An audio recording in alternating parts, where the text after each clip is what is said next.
urumva nawe abamwemeye bo bakitwa izina rye yabahaye ubushobozi bwo kwitwa mwebwe muzamurebera abantu mu makorasi mukarebera abantu mu gisirima nkoreraho shaka bizi ese bizi niki nuko kiriki yabanje kugukoraho ko wazibaye shaka umuntu azareka impano Yesu yamupokeje kunana iyi si kurega ngo tuzoyihuriramo n'ibintu fata ikidari w'inzungiro kubo bw'amakuru y'ijuru tukanezerwa tukibagirwa isi kandi tukirimo. Tugushimiye uyu mwanya, cyubahiro kibi cyawe. Amen. Ntago ndi umuvugabutumwa kuko ndewe naje mperekeje uyu wacu. Hari akarimbo kavuga ngo muri hano badi ko muravuga niki mwaza musubira mu magambo yo gufatwa namwe zabigiye umuntu undavuga ijambo umuntu agafatwa ukaza ushaka ngo kumvisa uwanyu ukora ivuga ni nkako cyangwa ko muravuga na hejuru ya sonorisation ko hari ibyuma niki muvugaye Yesu gakarababona murabesha arababona mukanya sindi Yesu ariko Yesu mwaza muvuga niki yaza kubwira gute biteye isoni yakubwiye gute bena yayo mu muhana ndi mwumva ko kera mwari mwatorona none ibagaruke nababonye mwaza mu kuvugana wacha yabwiriza ndate haba bahungu tarwana batse mpaguruke nze kubakoraho ekuteyisi ekuteyisi ntimurama ekuteyisi indirimbo izivuga ngo ndashima umwami Yesu wabaye umuhuza w'abantu n'Imana ndashima umwami wacu wabaye umuhuza w'abantu n'Imana ntare ya Yuda yaranesheje yakojeje satani kimwaro yabaye nk'igiti cy'inganzamarumbo yabaye nk'igiti cy'inganzamarumbo subiramo ndashima umwami warye wabaye umuhuza w'abantu n'Imana ntare ya Yuda yaranesheje yakojeje satani kimwaro yabaye nk'igiti cy'inganzamarumbo. Hallelujah! Hallelujah! Hallelujah! Amen. Amen.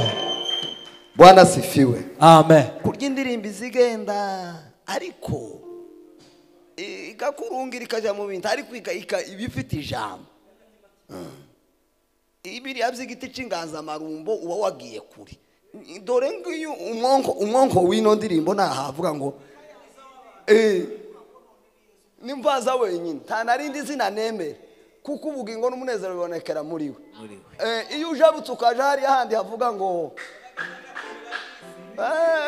dore naha Yesu ndashima umwami Yesu wabaye umuhuza w'abantu n'Imana. Ngiyo kini y'indirimbo ngiyo kini y'indirimbo kini isonti yari yarafashwe nyokonti yari yarafashwe ingabo yo kwa basobukwe nabo baraho sabanyagitaramo wofashwe ryari iyo Yesu ataba umuhuza w'abantu n'Imana kwa banyokorome aho n'abantu babakomeretsa ndetse bagira nk'uburiganya amandi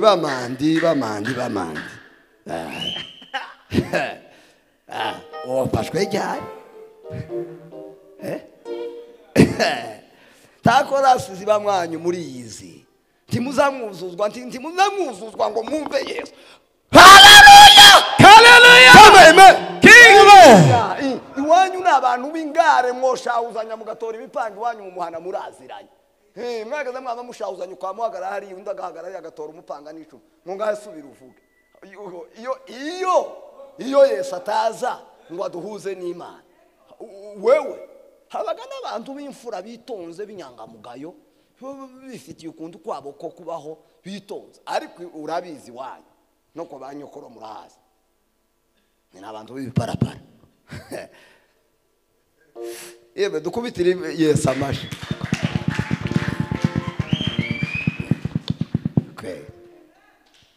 Yohana 1:12 haravuga ngo abamwemeye bose bakizera izina rye, ngo yabahaye ubushobozi bwo kuba abana b'Imana.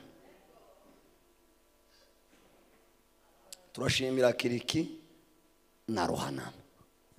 Kiriki abantu bazamurebera mu isayidi imwe iriya Kiriki ameze nk'ikirara. Hari ukuntu umuntu mu miterere yameze nk'igiparapara. Kiriki ni nkako ateye, ariko mind za Kiriki zarejejwe. Kiriki njewe nabaye iminsi nzanje hari i Rwanda nagiye mwiga burya nuja kujana n'umuntu uzaba mwiga. Hari umuhungu umwe wamugoboka nibi kujya nje ntana nabyigirira ya masimba ngo yarampawe ngo arankunda warampawe. Kera banguriye amasoda abampokaje 5,000 z'amanyarwanda niyo note nkuru y'u Rwanda mbambiriyeho, yarambwira ngo sejuru yawe hano ngo nzakwambara ngo buce jewe ndi umuntu nzanikurura nzanitonda nzaja mu idushe koga ngatinda kandi ndimwamona ko ndagahonje ariko nzantinda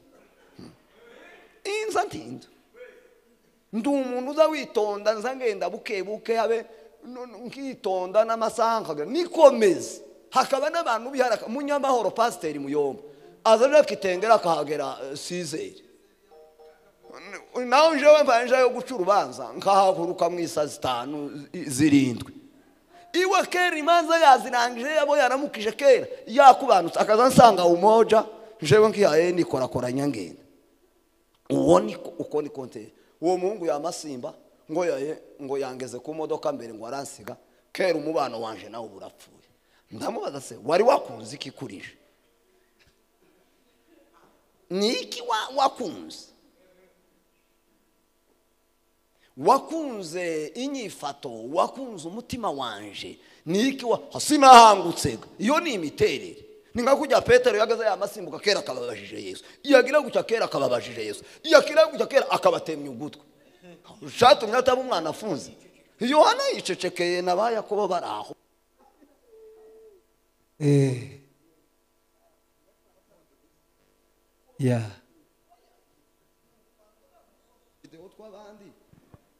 noneho bakaba barasimze ngo nukuri naraguhawe wampawe gute niki wahawe kera n'ubu ndi tuzatwandikirana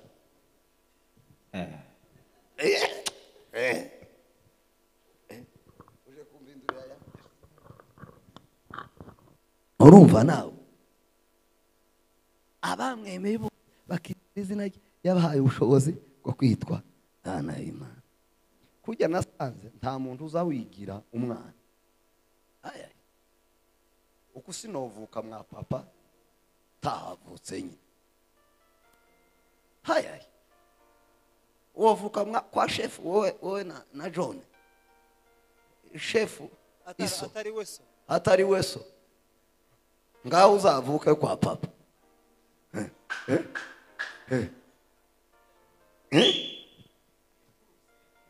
bagaza bayishingira murakuvuga ngo uyu n'umwana wacu ngo twasigiye n'umwana uri adoptive ntazaba uwawe mu maraso n'uwawe mu mategeko bazakubwira amafaranga ugomba gutanga ukaciriya mu mategeko umwana ukamuadopte akitwa uwawe, ariko bizabi iriya hirya mu muhana bazaba ngo n'umwana ngo n'umwana yareze yaramuguze imvugo nziza yaramuguze n'umwana yaguze, ariko umwana kwasa azahavuka. Hayaye nta ruhare. Nta muntu uzugira uruhare kugira ngo ahinduke umwana w'Imana. Iyo wemeye uzugiga umwana, iyo utemeye ntiwagiga umwana utemeye.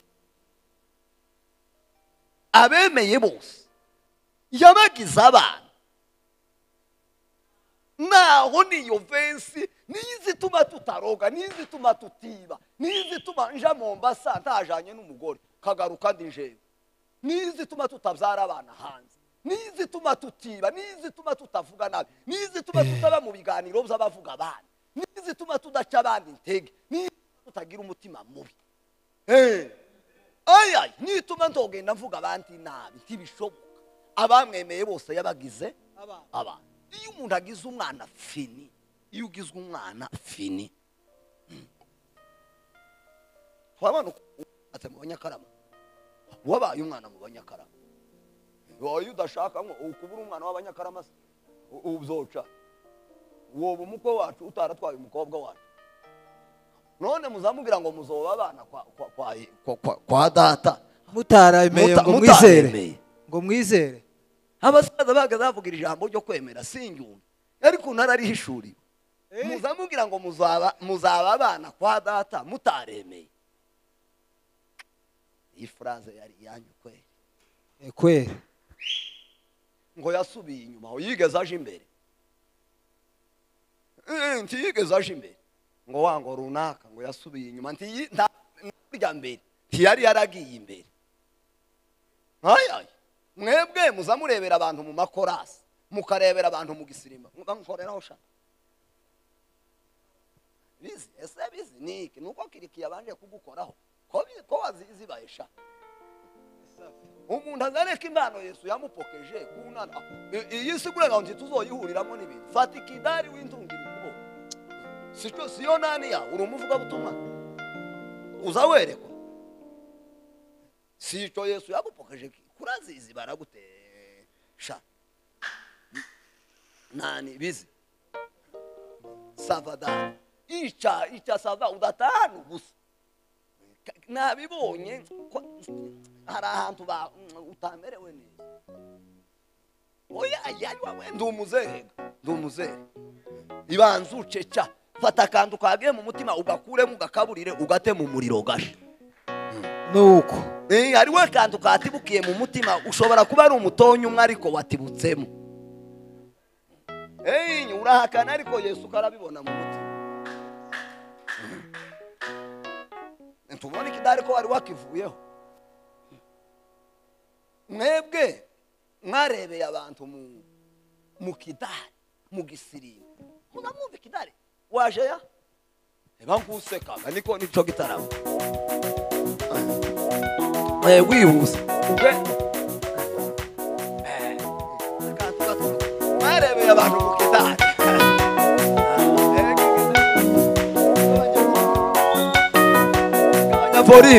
Gabanya ka volume. Umuzehega ntabwo ndi Air Force. Mwarebeye abantu mu gisirimba.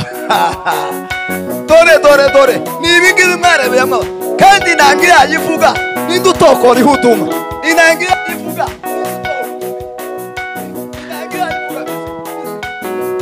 bino bizi ndakuzanye bizi ndakuzanye ya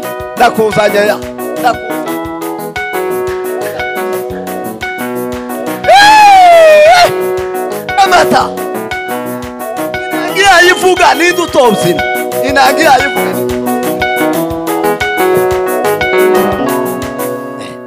inangira yayivuga ikidari kundu kiza kijyoha mu matwe. Narimuzanye tubona ko nkugiriye neza, ndeba kera wasetse. Umuntu usukeye sazayoberana n'umuntu wijimye ntazayoberana. Umwijimaga ntuba hano hanze, uba mu mutima, ariko imbuto z'umwijima ziba hanze, n'imbuto nanone z'umuco ziba hano hanze. Asandi data ndagutumiye ejo iwacu uzaze dutaramane ko ndabona kuzofayidika, nutagira ibintu byinshi uzaza. None mwarebeye abantu hano mu gisirimo, abandi mubarebera mu ikorari. Hari abantu ifamiye ziwabo bagira impano zo kuririmba, nk'abagorora bazi kuririmba cyane. Ingabo yo bari abantu cyane bagira impano yo kuririmba cyane. Cyumva aho niki kindi haba n'abantu bazi ibintu byinshi ubuheruka. Ingabo yo babisetsa babisetsa. Ingabo yabitira bagira imvuzi cyane, bagira imvuzi. Izo nimba ari Yesu wabibapokereje, nimba ari gute sinzi.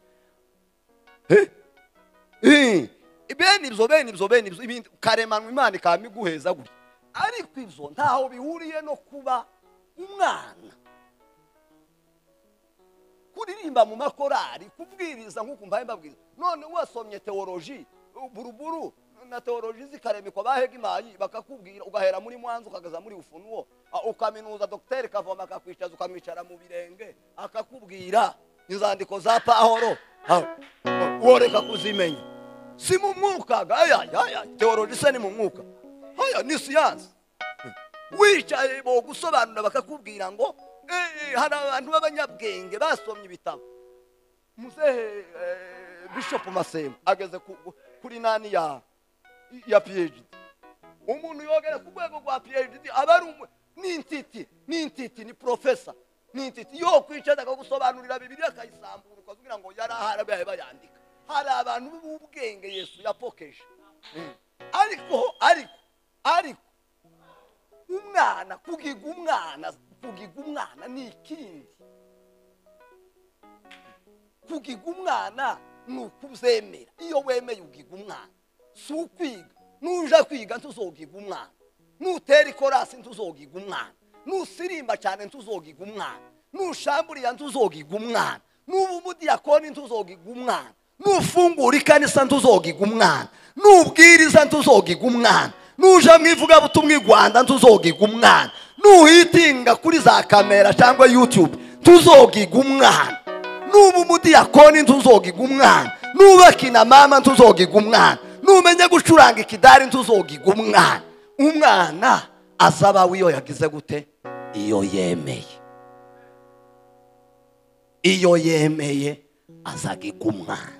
Kuba umwana procedure yabyo cyangwa inzira bicamo n'ukwemera.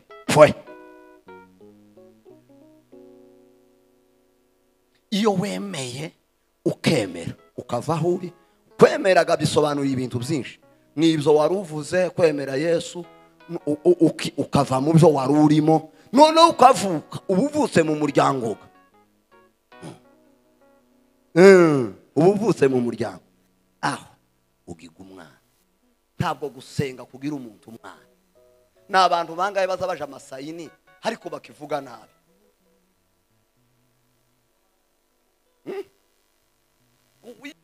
Zabo zitandukanye no kuja amasayini. Umuntu yamara amasayini ukwezi ariko akigira imbuto mbi. Abantu muzamuruhira iki kweli? Umuntu wamara ukwezi usenga, none gusenga gufasha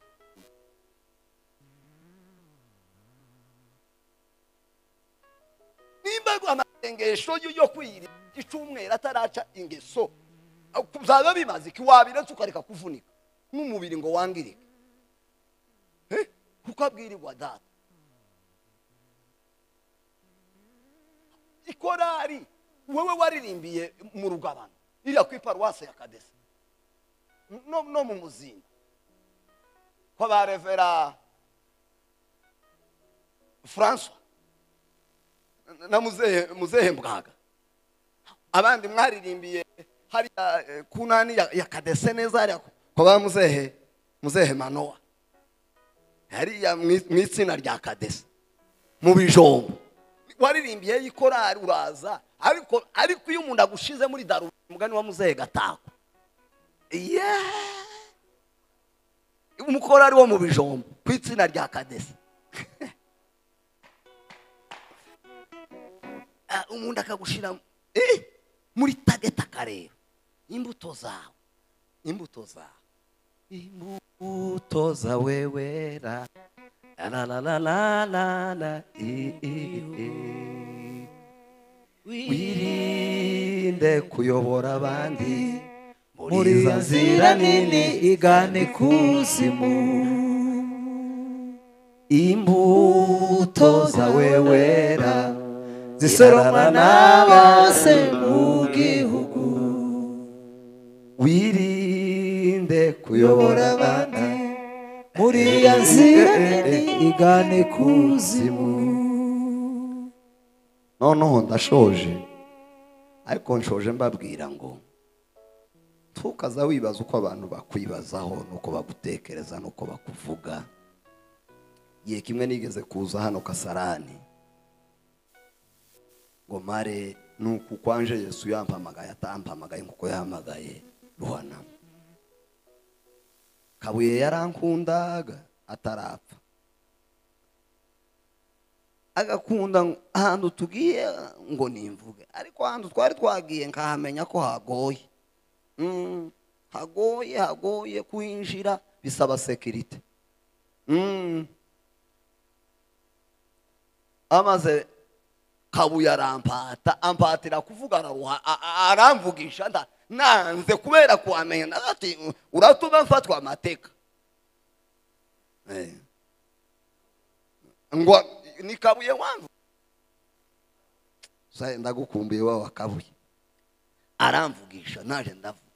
Yewe muzamubwira ngo Yesu yaduhamagaye kuntu kumweme.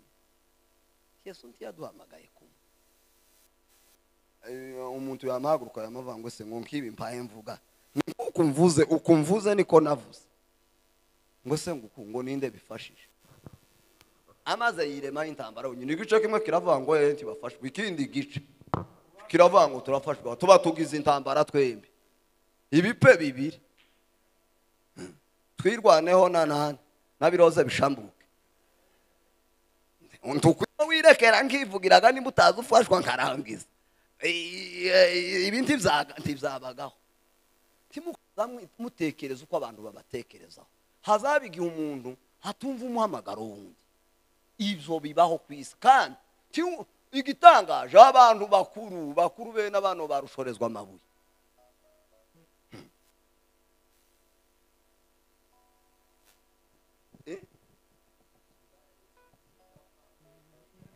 nari nkubwiye Pawulo yagize inshuro nyinshi azaja gusobanurira abantu, kugeza igihe Agiripa yamubwiye ngo shaho Pawulo ngo buzeho ga unyemeze we yari yemeye byari idini, ariko none akabona ibintu arimo n'idini ni wakatahagarariye yareba noneho ititira afite akamate. Uyu mwana waje ejo bundi wicena, umwana prematire Pawulo yamavuga n'amanemera umugabo wasomye. Yeme Yesu karaza azoza mu gitondo cyangwa ni mugoroba, tukome yoza mu rukerera cyangwa gasanga twaye turya turi ku meza, ariko cyangwa gasanga turi mu gitaramo, cyangwa gasanga tunyanyagiye, cyangwa gasanga uri mu bukomeretsa, ariko cyangwa gasanga muhaye mukamera nkuko muhaye mukamera, cyangwa gasanga umuntu acuraga, cyangwa gasanga umuntu muri ya harubamo, ariko umuntu yibaza ikibazo, yibaze apana iby'indirimbo kuririmba no kuba muri Zion Gospel Calvary Foursquare Methodist Libre Naini KDC abakomite abakatolike abahe izo mubireke n'udukundi ibyo wibaza ikibazo ngo ese ukunda umwana nagizwe umwana cyangwa kumwana bitandukanye no kuba muri utu tuzehebu twose mwavuze, utu twose abantu babamwo. Timuzi ko hari amadini amwe yagaze avuga ko ari nkaya abamwe Imana iriya ruguru iwacu. Timuzi ko hari amadini yagaze yikubita ku mutima ngo utayaciyemo ta passport uzobona ikujana mu ijuru. Kugiga umwana tibiva kwikanisa, kugiga umwana biva mu kwizera. Iyo wizeye kwakira Kristo muri wowe uhinduka umwana we, ahasigaye ukabuvutse mu rugo kazi naendelea. Imana ibahe umugisha.